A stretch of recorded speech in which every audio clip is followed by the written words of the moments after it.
Assalamualaikum warahmatullahi wabarakatuh. Salam. Kembali lagi bersama kami di Time Travel Rahayu dan salam sejahtera untuk kita semua. Nah, Sobat Time Travel, belakangan-belakangan ini kita syuting episode itu kadang saling berhubungan ya gitu. Enggak mas, kita syuting episode itu kayaknya bajunya ini aja. Nah, ini kan memang endorse. Enggak ada. Time Travel. Nah ini, Sama aja kita dari episode yang lain. banyak berhubungan nih, Liv. Episode kita. Nah, terakhir kan Alif cerita nih, ada satu pengalaman yang ternyata aku bertanya kan. Nah, Liv, apakah yang Alif ceritakan sesuatu pengalaman yang lokal itu ternyata jadi gambaran yang besar yang ada di kancah global. Nah, di episode kita kali ini bukan ingin membuktikan, tapi paling tidak membuka wawasan kita lebih jauh lagi, apalagi di ranah spirit. Nah, untuk konteksnya aku akan membacakan lah gitu.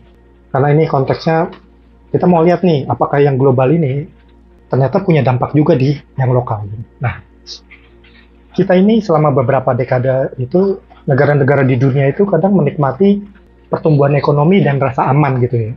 Karena Amerika Serikat itu memimpin dunia dengan menjadi kekuatan utama dalam menjaga perdamaian dan stabilitas global gitu kan. Namun kini Amerika dengan jangkauan militernya yang ada di seluruh dunia gitu, ini mulai mundur nih dari perannya dia karena dia harus mengurusi masalah internal di dalam negerinya gitu. Di sana ternyata juga ada banyak pengangguran dan ternyata mereka juga minim ya industri manufaktur di sana. Jadi karena presidennya ini bisnismen ya, dia pakai cara-cara yang bisnis kali ya. Mulailah dilakukan negosiasi tarif ke berbagai negara dan bahkan sekarang jasa keamanan globalnya ini dia kenakan tarif juga bahkan ke sekutu-sekutunya gitu. Nah, kita itu di dunia itu ibaratnya jadi ada di satu pertempuran dua gajah yang besar di belakang layar global gitu. Di antara Cina melawan Amerika. Nah, kita nih negara-negara yang di sekelilingnya ini jadi merasa ketakutan gitu. Takut terinjak dua gajah besar yang sedang bertarung ini. Makanya kita ingin berlindung nih di bawah dua negara yang lagi bertarung ini. Nah, pada kenyataannya tuh negara-negara di dunia ini tuh jadi kayak dibawa masuk ke dalam sebuah perkubuan ya. Perkubuan jadi untuk memihak gitu.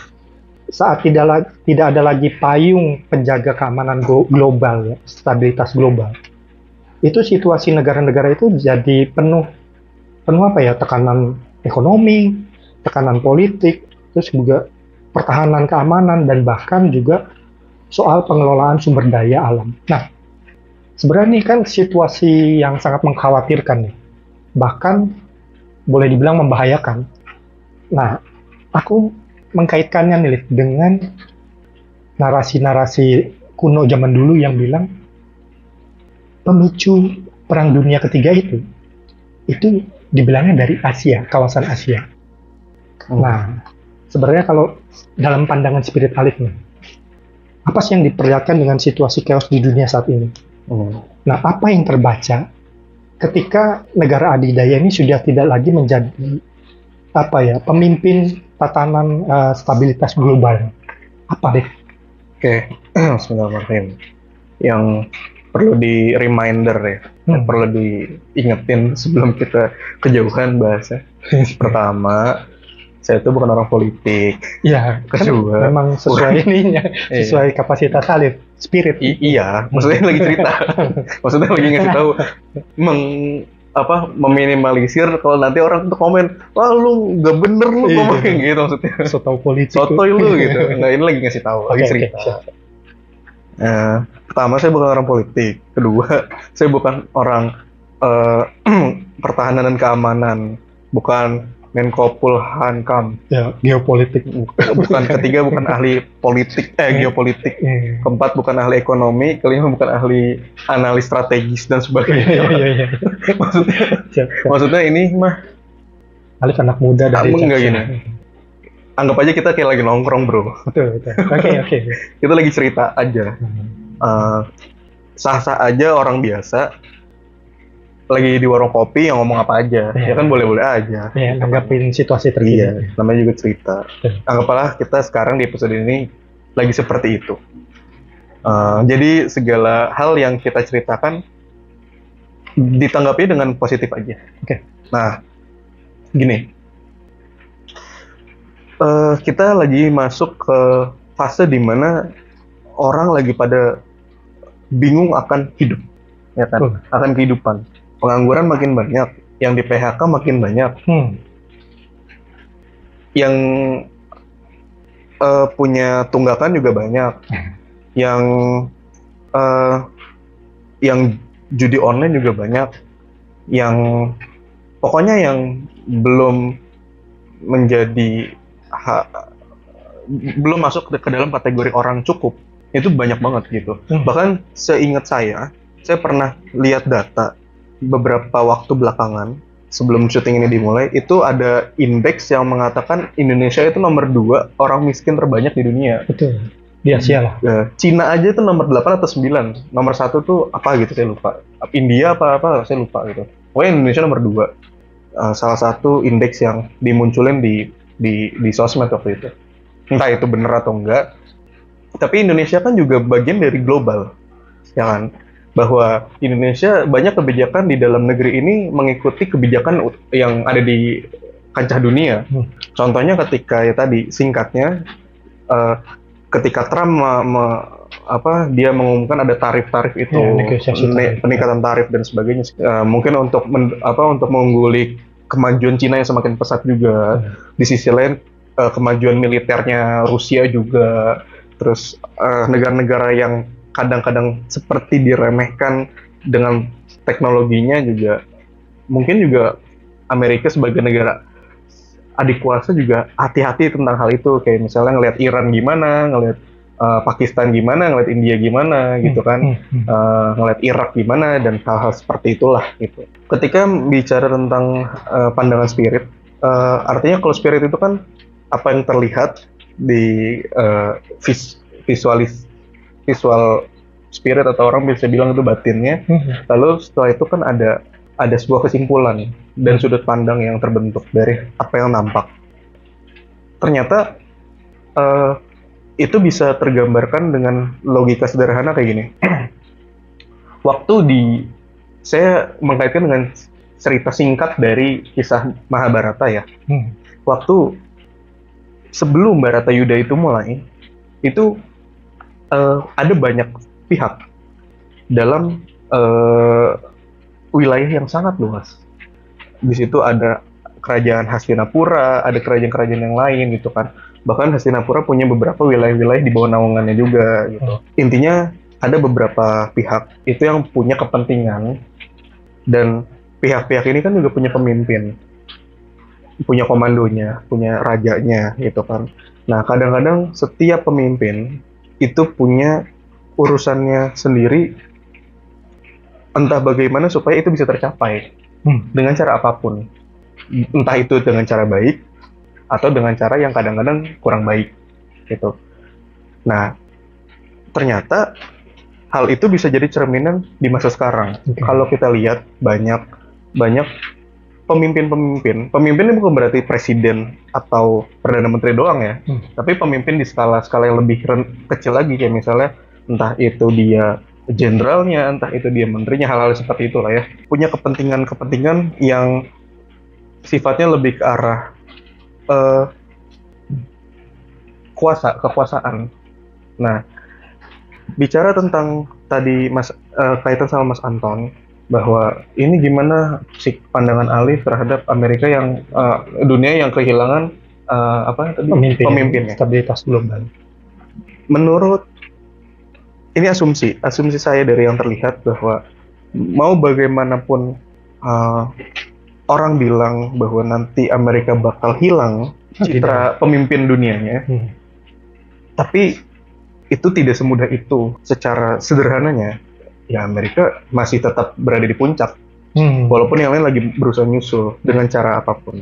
Sampai akhirnya ada banyak narasi, orang bilang, para pakar juga mengatakan nanti sampai akhirnya bisa menjadi perang dagang ini, perang ekonomi dan sebagainya, bisa nanti menjadi perang dunia ketiga. Ya, betul. Pasti nanti ujung-ujungnya bakal perang gitu kan, bahasanya gitu, bakal perang dunia ketiga. Nah sampai akhirnya nanti muncul lagi narasi baru, bakal muncul negara-negara yang punya nuklir bakal main semua kayak gitu, bahasanya bakal jeder-jederan gitu. Betul. Ini saya bicara pakai bahasa yang saya ngerti aja. Ada gangguan. Biasa lah gangguan. Ada suara-suara sedikit ya, sobat yang berapa ya. Salah. Mudah-mudahan nggak mengganggu lah ya. Intinya kita sekarang lagi ada di fase seperti ini, Mas. Mungkin kalau kita bicara tentang gimana geopolitik dunia, itu berat banget. Berat banget. Emang berat, tapi realita hidup kita itu bergantung juga sama stabilitas internasional gitu kan. Karena Indonesia yang nggak berpihak ke blok manapun, gerakan non blok, bagaimanapun juga tetap harus bernegosiasi dengan negara-negara besar itu dan negara-negara di sekitarnya, gitu, baik bilateral maupun multilateral. Intinya kita lagi di fase itu. Secara pandangan, spirit dan sudut pandang dan asumsi kayak gitu. Nah ini. Karena tadi kita udah ngomong, Alif udah masuk ke perang dunia ketiga, gitu ya. Nah, konon kan di dalam prediksinya, pemicunya itu kan datang dari kawasan Asia. Nah, kalau misalnya kita lihat secara ini, potensi-potensinya itu kan banyak ya. Kayak kemarin kita lihat juga ada India, Pakistan, melalui peristiwa Kashmir, terus kemudian ada Cina dan Taiwan, terus kemudian juga ada yang lain lagi tuh, Korsel dan Korut gitu. Nah, sebenarnya Alif dikasih pandangan nggak sih sebenarnya? Ini benar-benar terjadi nggak di ke depan hari itu? Perang dunia ketiga itu beneran nggak? Ada beberapa teman nanya kayak gitu. Di luar Mas Anton ya, di luar teman-teman travel. Ada beberapa teman-teman pernah nanya kayak gitu. Awal ya saya nggak bisa jawab. Tapi pada waktu itu saya nggak berani jawab lah gitu. Tapi kan lama-lama realita hidup makin ngepres kita untuk bisa ambil sikap dan bisa belajar banyak gitu kan. Salah satunya dengan spirit. Sampai satu waktu saya pernah saya lupa lagi nonton berita atau baca di Instagram. Gak tau gimana saya tuh kebawa kepada satu keadaan, di situ saya terbawa suasananya ya, terus akhirnya jadi ngeliat gitu. Saya tuh lagi ada di sebuah tempat. Tempatnya itu lagi rame, Mas. Di kejauhan tuh lagi rame. Orang yang lagi kayak lagi konflik lah, konflik kecil gitu. Tapi saya denger dari sisi sebelah sana jauh, tapi saya nggak ngeliat nih, saya cuma denger. Itu juga kayak lagi ada orang rame-rame lagi konflik, lagi konflik, karena rame banget, riuh gitu. Awalnya saya nggak tahu itu apa, terus lama-lama saya coba fokus melihat, saya ngelihat gini,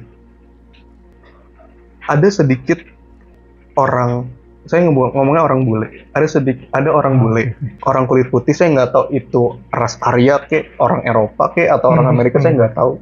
Pokoknya kalau saya ngomong orang bule berarti orang yang kulit putih gitu aja ya. Orang yang gitu.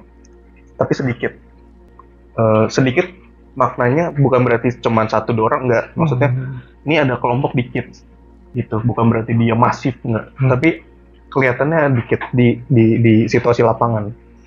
Kedua, saya ngelihat di beberapa tempat itu, kalau ada orang dengan perawakan seperti orang-orang Asia Tengah, orang-orang Asia Tengah. Tapi saya nggak tahu itu negara mana, orang-orang negara mana. Ketiga, saya ngelihat di situasi pada waktu itu banyak juga orang-orang yang perawakannya hidungnya mancung, matanya besar, tulangnya besar-besar, kayak tinggi besar gitu.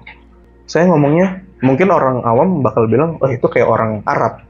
Tapi maksudnya orang Arab bukan berarti Saudi Arabia juga. Jangan-jangan bisa jadi itu entah orang Mesir kek, orang Yaman kek, orang kadang-kadang Kazakhstan juga mirip kayak gitu ya, negara-negara yang sekitar itulah ya. Atau Iran kan mirip-mirip juga kan orang-orangnya. Nah, Yang saya lihat itu ada 3 kelompok itu. Cuman yang orang bulenya, yang orang kulit putihnya, di lapangan, di situasi lapangan itu nggak terlalu banyak. Saya nggak tahu apakah mungkin di tempat yang lain itu banyak, atau mungkin terpusat di suatu titik gitu. Saya kan nggak ngeliat lebih luas lagi. Tapi situasi pada waktu itu cukup menegangkan di beberapa lokasi. Kenapa? Karena situasinya yang kelihatan mirip-mirip kayak, maaf, perbatasan Rusia Ukraina. Di titik yang lain kelihatan, maaf, hampir mirip kayak situasi Palestina Israel. Saya nggak tahu itu di mana ya, saya nggak tahu, dan itu siapa aja saya nggak tahu. Cuman yang terlihat seperti itu. Tapi di sisi yang lain itu ada juga orang-orang yang kayak nggak terlibat langsung. Gitu. Mungkin terlibatnya efeknya lebih ke arah ini cuman logika saya doang ya. Mungkin terlibatnya bukan secara fisik adu kontak, tapi lebih ke arah kebijakan ekonominya apa segala macam di kawasannya itu kali gitu. Bukan kayak full body contact iya, itu. Iya. Adu Mungkin kayak gitu. Nah, terus udah kayak gitu, saya jadi ingat ada beberapa orang juga nanya, atau ada narasi-narasi yang bilang kalau udah ada terjadinya konflik atau perang dunia ketiga yang orang bayangkan, bakal terjadi perang nuklir nggak gitu kan? Nuklir, penggunaan nuklir. Teman-teman travel juga di komen, seingat saya juga ada yang pengen bahas tentang nuklir juga. Sejauh yang saya tahu, ini yang sejauh yang saya tahu ya, nuklir tuh kayak lebih masif dari bom atomnya Hiroshima Nagasaki. Saya mikir tuh kayak gitu. Tapi waktu saya dikasih lihat, pada waktu itu belum kelihatan yang gitu banget. Tetap ada ledakan. Tapi saya belum melihat ada yang kayak bom atomnya Hiroshima Nagasaki, gitu. Entah itu memang nggak ada atau belum, atau ada tapi di tempat yang saya nggak jangkau gitu kan. Tapi entah bagaimana saya tiba-tiba punya dikasih gambaran tuh gini. Nuklir kan bisa jadi sebuah energi untuk membangkitkan teknologinya lah ya. Contoh kayak kapal selam Amerika ditenagai oleh tenaga nuklir. Jadi bisa tahan puluhan tahun, belasan sampai puluhan tahun di dalam laut gitu kan. Apa mungkin nuklir yang dimaksud bukan sebatas ledakan doang, tapi bisa juga untuk teknologi militer suatu kubu, ya untuk teknologi militernya ditenagai dengan nuklir. Waktu dikasih lihat itu, saya ngeliat udara, ngeliat langit. Warna langitnya itu agak beda.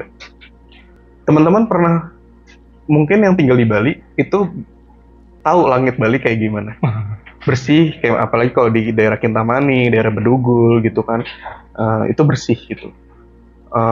Dibanding kalau teman-teman yang tinggal di Jakarta, Jabodetabek, kelihatan lah langitnya beda gitu kan. Itu kan karena ada polusi di sini. Polusinya udah parah di Jabodetabek. Polusi berkurang ketika Idul Fitri doang. Bahkan dari wilayah Jaksel itu bisa kelihatan Gunung Salak. Betul. Zaman dulu dari Tanjung Priok itu Gunung Salak kelihatan di lukisan orang Belanda. Artinya kan udaranya bersih sampai kelihatan hal yang jauh. Nah, perbandingan antara Jakarta sama Bali itu menganalogikan situasi pada saat saya dikasih lihat itu, situasi pandangan spirit itu. Yang saya lihat langitnya itu warnanya agak beda. Terus udara yang terhirup, walaupun itu spirit tapi berasa. Udara yang terhirup itu kalau kita hirup kayak tebel, kayak kita ngirup asap pekat, tapi nggak kelihatan asapnya, pekat. Terus kayak jadi di sini tuh penuh gitu mas, kayak orang kayak bisa radang gitu ya kali ya. Kayak orang kayak rasanya kayak tebel di sini tenggorokan, terus kayak bisa jadi batuk atau bisa jadi meradang. Dan itu nggak enak banget. Di sini berasa. Kalau kita itu nggak enak banget rasanya.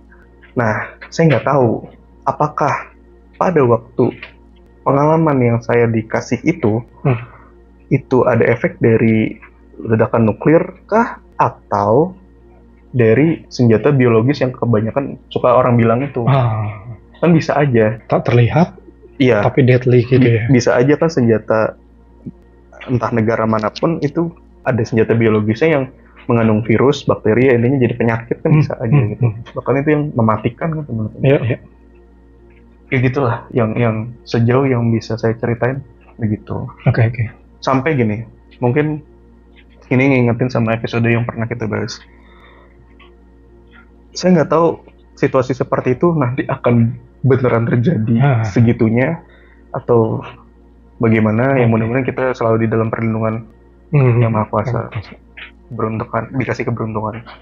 Tapi saya jadi ingat waktu saya diajak sama tokoh leluhur, orang tua masa lalu, diajak ke suatu tempat yang saya sampai nangis ceritanya. Tempat yang hamparan, berpasir, tapi bukan pantai, pohon-pohonnya pendek, terus dataran kayak bukit itu kelihatan dari jauh, saking nggak ada apa-apanya, bangunan nggak ada, orang sejauh mata memandang itu nggak ada. Langitnya bersih, udaranya lebih sejuk, jauh lebih sejuk daripada udara di zaman sekarang. Dan kata beliau pada waktu yang episode lalu, ini tanah Jawa. Saya jadi mikir, apa mungkin itu saling berkaitan nantinya pada akhirnya menjadi seperti itu. Nah, belum cukup sampai situ. Ternyata banyak orang lupa. Di samping gejolak geopolitik dunia itu lagi meningkat, ternyata aktivitas alam juga meningkat. Oh, itu yang orang luput ya kali ya? Cerita gitu. Okay. Karena kondisi alam mempengaruhi juga karakter manusia. Manusia karakternya berubah juga mempengaruhi kondisi alam. Ya begitulah kira-kira. Apa mungkin nanti akhirnya menjadi seperti yang tergambarkan gitu? Ya wallahu alam, saya nggak tahu. Tapi ya mudah-mudahan kita selalu dikasih keberuntungan lah dan keselamatan gitu. Nah, Liv, ini kan dari situasi yang chaos di dunia nih, ini kan pasti ada kayak penentuan sikap ya.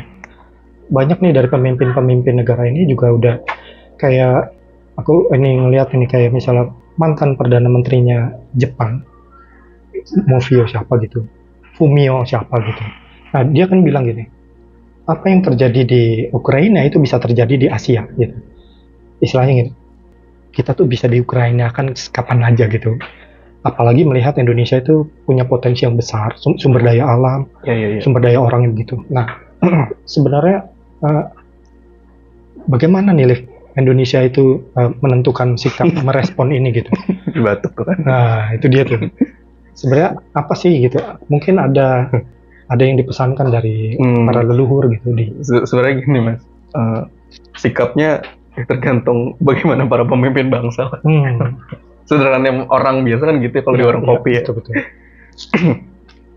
Tapi gini, sejauh yang pernah saya dengar petua-petua para orang tua zaman dulu tuh gini, kalau intinya kalau orang itu pergi ke barat, kita jangan ikut ke barat.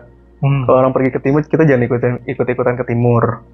Intinya harus punya sikap yang tegas, yang lugas, yang bijaksana dalam menentukan sebuah sikap dalam hidup gitu, baik secara perorangan maupun skalanya udah tingkat nasional. Makanya tadi saya bilang tergantung para pemimpinnya gimana kan gitu, karena yang ngatur negara ini kan para pemangku jabatannya.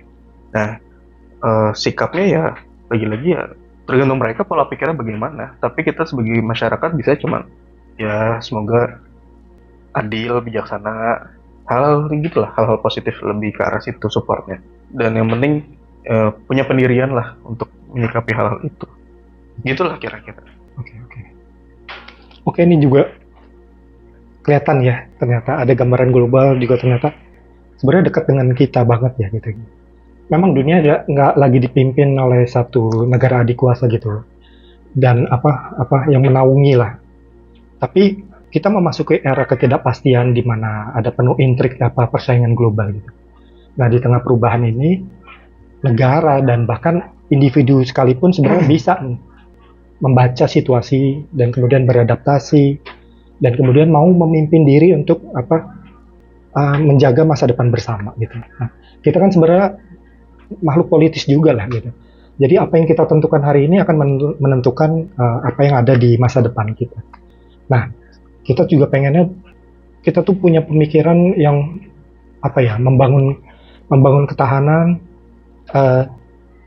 tapi juga sekaligus mempunyai wawasan global gitu, yang memikirnya itu jangkanya panjang gitu, tapi tetap berakar pada jati diri dan identitas luhur bangsa kita gitu. Nah, nggak tahu deh sobat time travel gitu, coba tulis di kolom komentar apa yang kira-kira bisa kita lakukan gitu.